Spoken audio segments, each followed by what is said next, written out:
Every family has their legendary stories. The stories they tell again and again and again. The kids get tired of hearing it, but the adults never stop finding them funny. And sometimes those stories are a little embellished, and sometimes they don't need any embellishment to be funny. My father-in-law used to love to tell the story of the day his second daughter, Jana, came home and said, "Dad, my car's making some weird noises, and I want to know if you think I should take it to the mechanic." And my father-in-law was not a car guy any more than I am, but he was an engineer. He was very intelligent, and so he figured, well, at least I'll take a look at it. If there's something obvious wrong, I can save some money. So they popped the hood, and he pulled the dipstick to check the oil, and it was bone dry. And he said, "Jana, when's the last time you put oil in this car?" And she said, and I quote, "You put oil in a car?" Now, in her defense, gas gets lots of publicity, right? There's a big gas gauge on your dashboard. You always know how much gas is in your tank. Every time you drive down the highway, you see billboards advertising gas stations and how much it costs per gallon. There's nothing like that for oil. And so in Jana's defense, I understand why she didn't know that oil went in a car. After all, if there's no gas in the tank, the car doesn't run. You can still start a car engine. You can still maybe run it for a little while without oil. But here's the thing, and again, I'm not a car guy, but here's what I understand is your engine is made of hundreds of metal parts, and they're all in motion when that car is started, when that car is running, and all that motion creates friction, and that friction creates heat, and that heat eventually will burn that engine up, and you'll be stuck with a very expensive, very large piece of junk. But oil lubricates those parts, and it stops that friction, and it stops that heat, and it enables the car to run, hopefully, God willing, for years into the future. Hopefully, God willing, for years past the point where you finish paying for it. Anybody ever get there before? That's a beautiful thing. Now, we're in a series about spiritual exercises that help us become like Jesus. That's our goal as Christians, as apprentices of Jesus, as disciples of the Lord. Our goal is to become like him. We'll never have his power, but we can have his character. That's our destiny if we walk beside him. But it doesn't happen just by coming to church on Sundays. It doesn't happen by just getting older. There are exercises you have to do. You have to train for righteousness. And there are spiritual exercises that Christians have been using for 2,000 years to become more like him. And we've talked about some of them so far in this series. We're talking about 10 of them that are found in the scriptures. We've talked so far about things like meditating on God's word and praying. We've talked about confessing our sins to one another. Last week we talked about generosity. But today we're going to talk about solitude, time alone with the Father. And this is a biblical spiritual exercise. It doesn't just make you more like Jesus over time. It's something you can't do without. It's like oil in your oil pan. Without it, you run dry. You burn up. You run to the end of your rope. And it's like oil in the sense that nobody's going to tell you that. It just doesn't come naturally to us. No one says to themselves, "What I need right now is more time alone with God." And yet you need it. You need it or you can't function anymore. Here's what David says about it in Psalm 62. "For God alone, my soul waits in silence. From him comes my salvation. He alone is my rock and my salvation, my fortress. I shall not be greatly shaken. How long will all of you attack a man to batter him like a leaning wall, a tottering fence? They only plan to thrust him down from his high position. They take pleasure in falsehood. They bless with their mouths, but inwardly they curse. For God alone, O my soul, wait in silence, for my hope is from him. He only is my rock and my salvation, my fortress. I shall not be shaken. On God rests my salvation and my glory, my mighty rock. My refuge is God. Trust in him at all times, O people. Pour out your heart before him. God is a refuge for us. Those of low estate are but a breath. Those of high estate are a delusion. In the balances they go up. They are together lighter than a breath. Put no trust in extortion. Set no vain hopes on robbery. If riches increase, set not your heart on them. Once God has spoken, twice before I have heard this, that power belongs to God and that to you, O Lord, belongs steadfast love. For you will render to a man according to his work. Like many of the Psalms, this is written by King David, and David was the most powerful of all Israel's kings. He stretched the land to its furthest extent. You know, David never lost a battle, and all the battles he fought, he won every single one. And yet, you and I look at that and you think, boy, it'd be good to be king, wouldn't it? It'd be good to be a monarch, even today, to have the fact that no one ever tells you what to do. You make all the decisions, that people bow and scrape before you, that you get the best of everything in your country, that you can set the direction, the tone for your entire nation, and everything devolves down to your decisions. A lot of us think that would be a good life, and yet there's a reason why there's a saying, heavy lies the head that wears the crown. If you've ever had a supervisor position at your work, or if you've ever raised young kids, if you know what it's like to have a group of people who are taking orders from you, you know that it sounds fun from the outside, and then you get there and you realize there's a lot of pressure there. The decisions are on you. The buck stops with you, and that's hard. Now, if you think that it's hard to run a small company or a small unit of a company, imagine running an entire kingdom. Imagine millions of people depending on you, waiting on you, leaning on you to make good decisions, hoping that you choose correctly. David had that pressure. Not only that, as this psalm and many others show, David felt the paranoia, although it's not paranoia if it's true, that people within his own kingdom were plotting against him. As he says here, they bless with their mouths, but inwardly they curse. They're trying to knock me down like a tottering wall.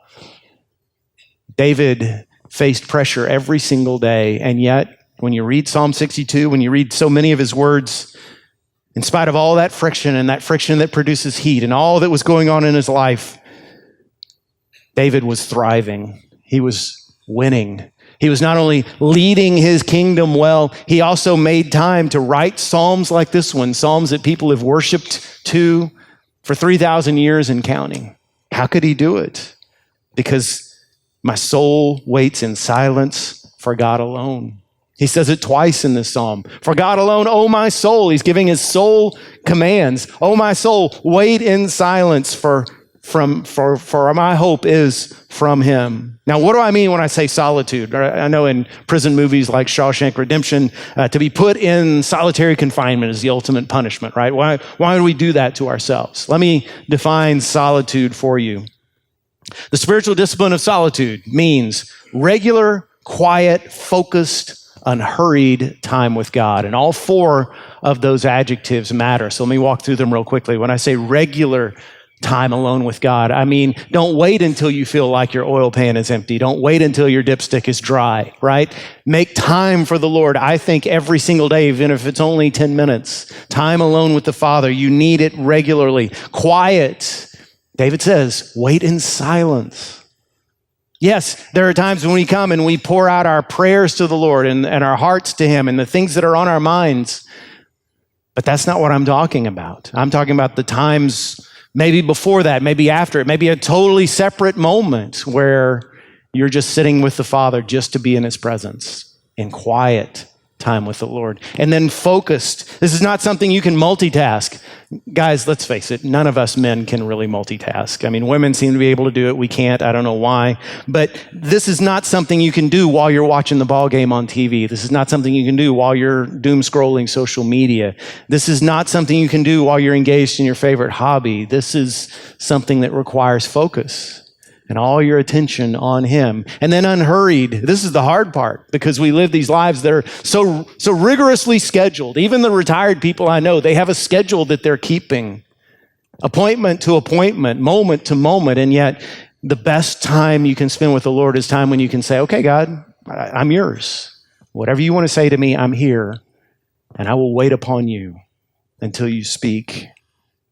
Now immediately, I'm sure some of you are thinking, wait, that sounds awkward. That doesn't sound like something I'm wired for. Or Jeff, you don't understand. I'm at this stage in my life, there's no such thing as unhurried time for anything. And still others are probably saying, why would I even do this? What is the benefit of just getting in a quiet place with nothing but me and a God I can't see or hear? Well, let me give you 3 reasons why you need solitude, time alone with God. Number 1, because nothing else will do. Just like the choir just sang, nothing else, Lord, will do. In a car, there are lots of liquids you could put in that oil pan, and lots of them are viscous. They seem like they would lubricate those parts, right? But if you put bacon grease in your oil pan, it won't work. If you put olive oil in your oil pan, it won't work. Only olive oil will work, and only a particular kind. You have to look at your manual and say, okay, it takes this kind of oil. It's very specific. Don't try anything else. In the same way, only God will do. Only time alone with God will do. There are lots of things we do with our spare time. Because face it, we all have the same 24 hours in a day, don't we? And you're not always working or sleeping. There are times when you have moments to yourself. And I don't know, for you it may be minutes. For others it may be hours. But what do you do with that time? What do you do when you feel like, boy, I'm really worn out? I need to be refreshed. Some of you nap. Some of you turn on TV and you watch a game, or you get involved in a series or a movie. Some of you are involved in hobbies. You hit the golf course, or you hit the lake, or you hit the antique shops, or whatever your wood shop, or whatever your hobby is. Or maybe you spend time with other people. All of those are good things, by the way. I'm not denigrating any of that. But none of those replace time alone with the Lord. None of those will fill that spot in your heart that only He fits. Our hearts are restless until they find their rest in you, St. Augustine said. C.H. Spurgeon, the greatest Baptist preacher of all time, called Psalm 62 the only psalm, because the word only or alone is found 6 times in the psalm. Only you, Lord, will do. For God alone, my soul waits in silence. Only God will do. And it's hard for you to believe this, some of you, that right now what you need most of all is probably not a vacation. Vacations are good. I plan to take one in a couple of weeks, Lord willing. And I highly recommend it if you can do it. But a vacation doesn't replace time alone with the Father. David even mentions 2 alternatives to solitude. He talks about people. He says, listen, highborn people are a delusion and lowborn people are a breath. They both just vanish. People are good. They're made in God's image. We're meant to relate to men and women who God brings into our lives, but they're human. They fail us. God does not. He mentions money. He says, extortion can get you in trouble, and stealing from others is wrong. And even if you get rich legitimately, it goes away in the end. So don't put your trust in that either. Time alone with the Father is the only thing that will do. What are you giving your time to? What are you making time for? Here's the thing. You may say, I am booked 24/7, Jeff, and I believe you. But you've got the same 24 hours as everybody else. And you can make decisions that say, I'm going to do less of this so I can have more of what my heart needs. You can make that decision today, and I highly recommend you do. So number 2, why do we need solitude? Because it's how we hear God's voice.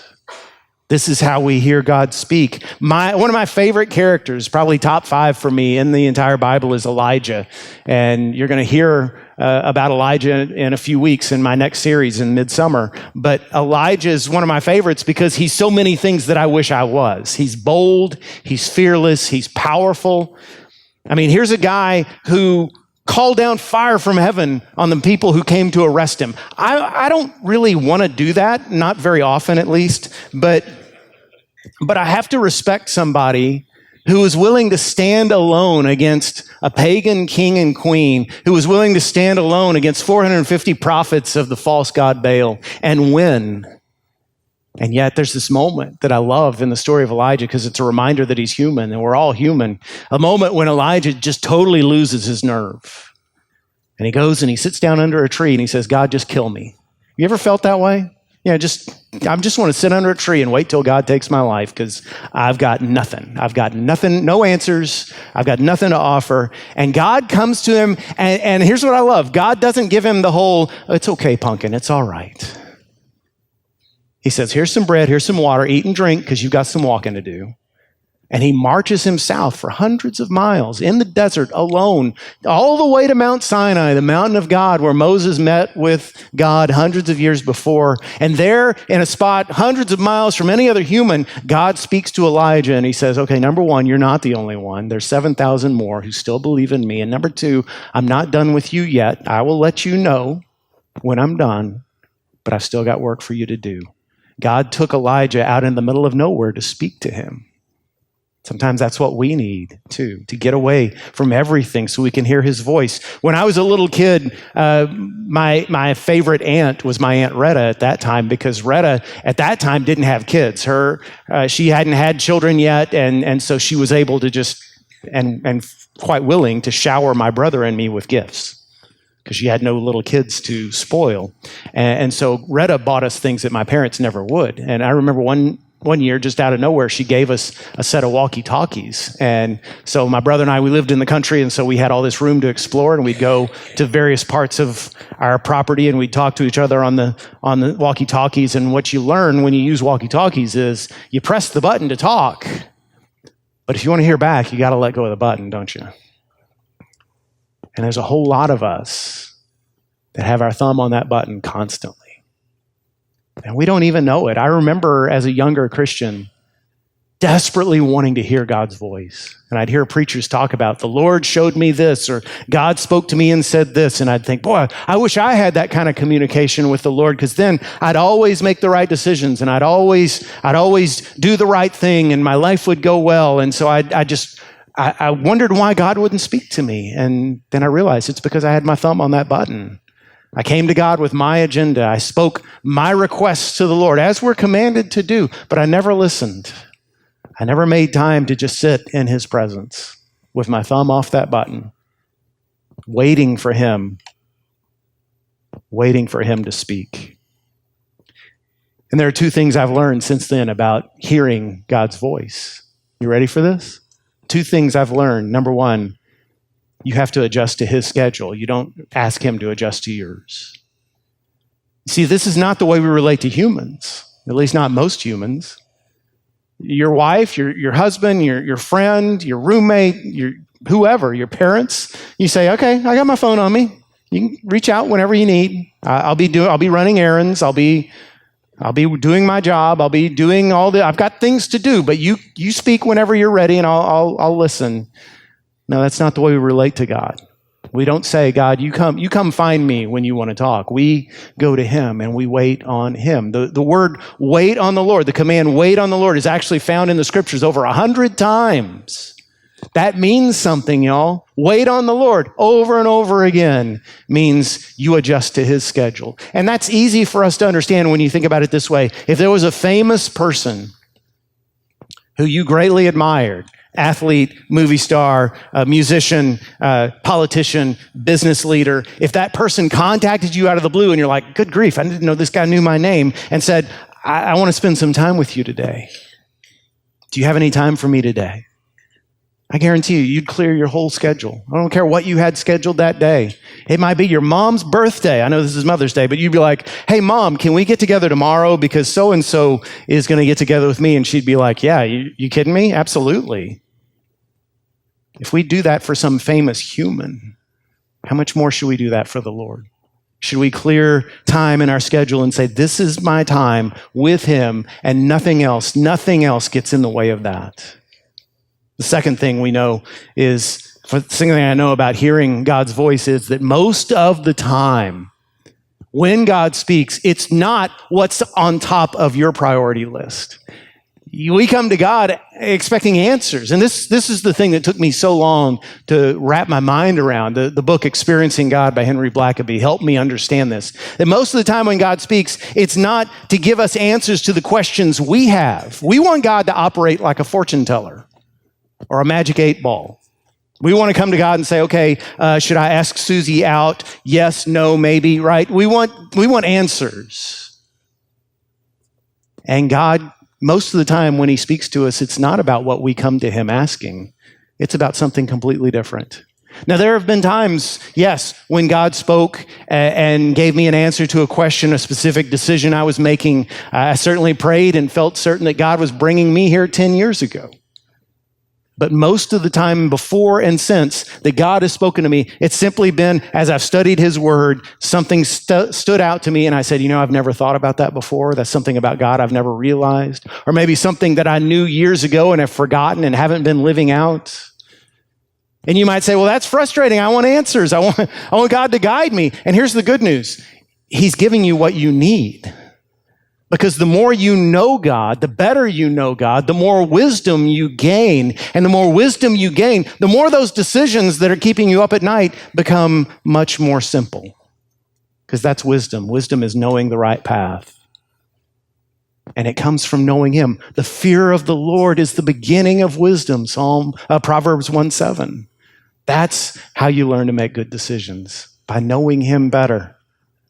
And it's in that quiet time with the Father in solitude that we hear his voice. There's a third reason we need this. It's what Jesus did.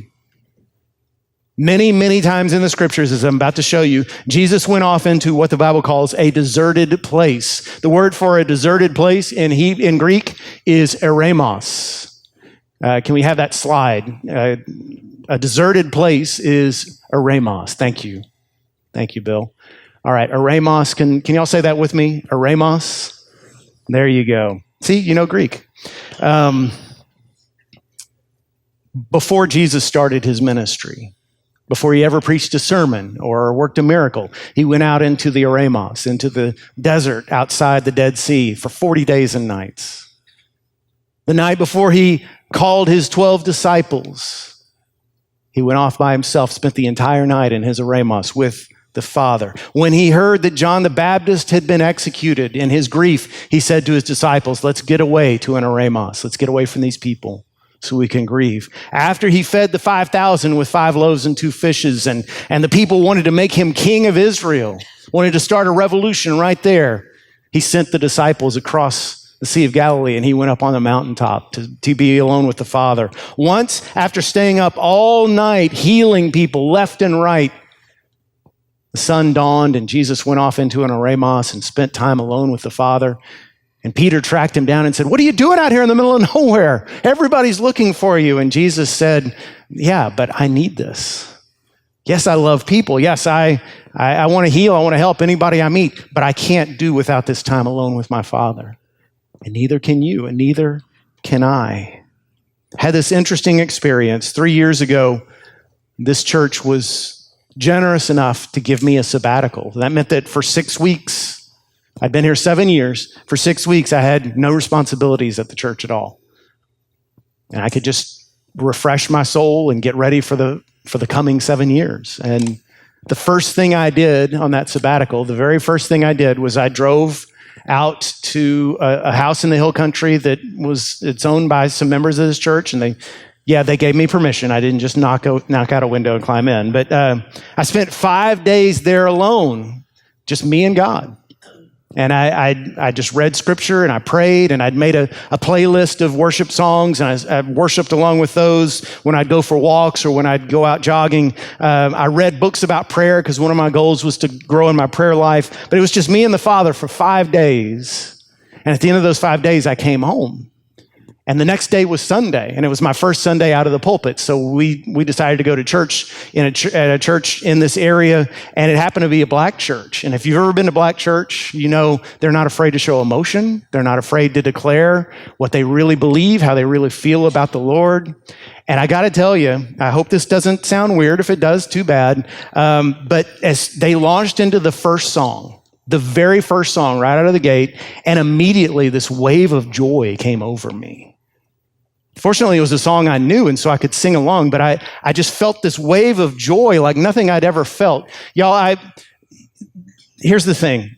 I root for a Houston sports team, so I'm used to losing. Here I am in my Astros colors, as if that'll help them. But you know, those times when we have won championships, that's exciting, that's wonderful, but then, you know, you beat Duke in the national semifinals. Yeah, let's watch that again on YouTube. But then what are you left with, right? That's joy, that's excitement. But this was nothing like that. This was a joy let me put it this way. I'm sitting there singing that song, and I feel these tears rolling down my cheeks. I'm like, what's going on?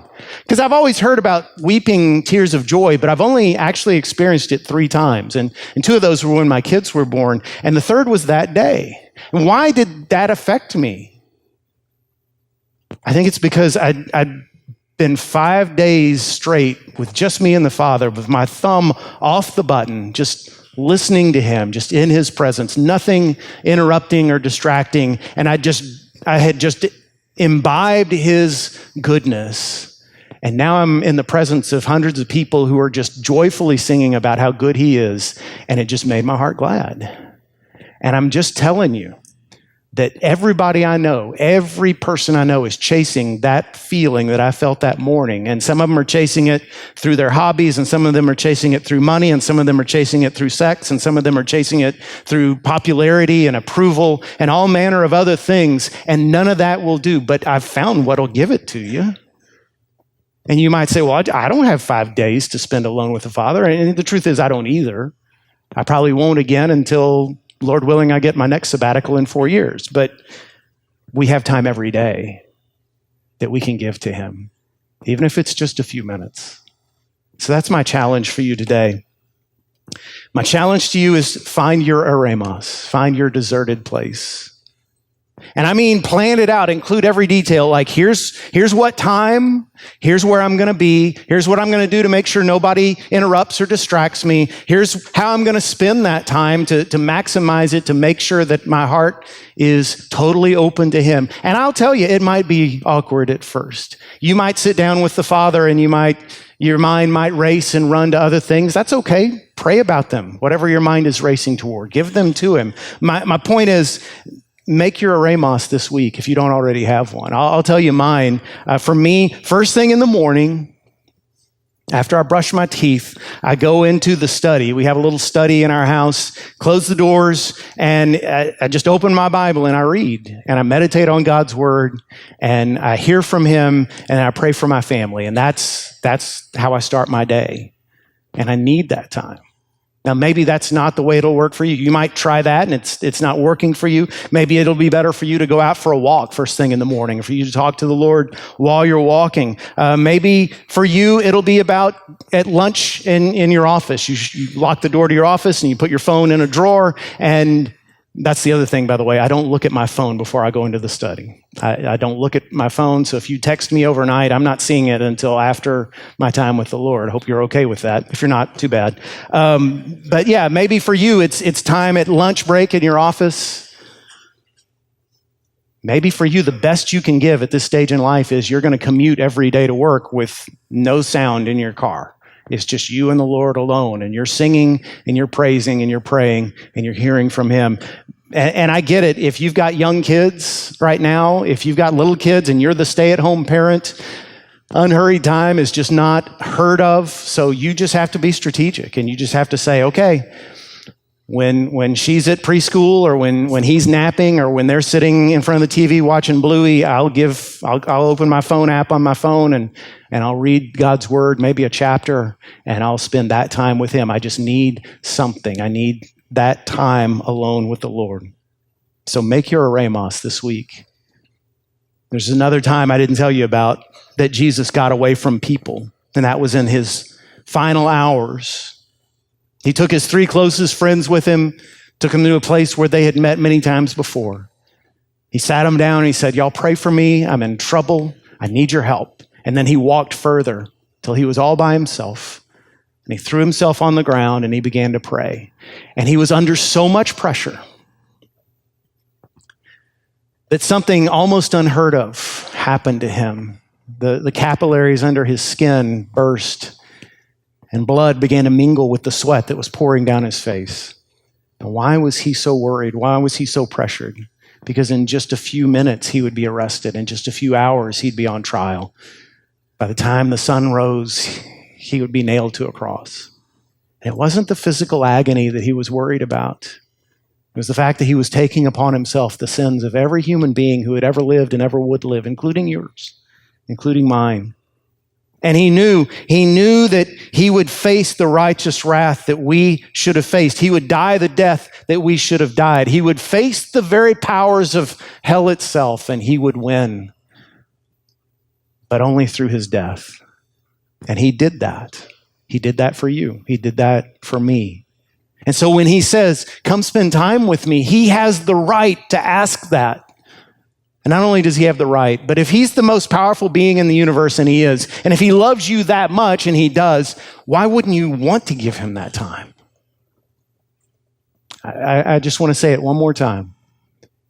If you're right now casting about in life and saying, I don't know what I need, maybe I need some new friends, maybe I need to go buy some new outfits, maybe I need to live in a different place, maybe I need a better job, maybe I need a vacation. I tell you what you need. You need time alone with the Father. Nothing else will do. Why not say to your soul, for God alone, O my soul, wait in silence, for my hope is from him.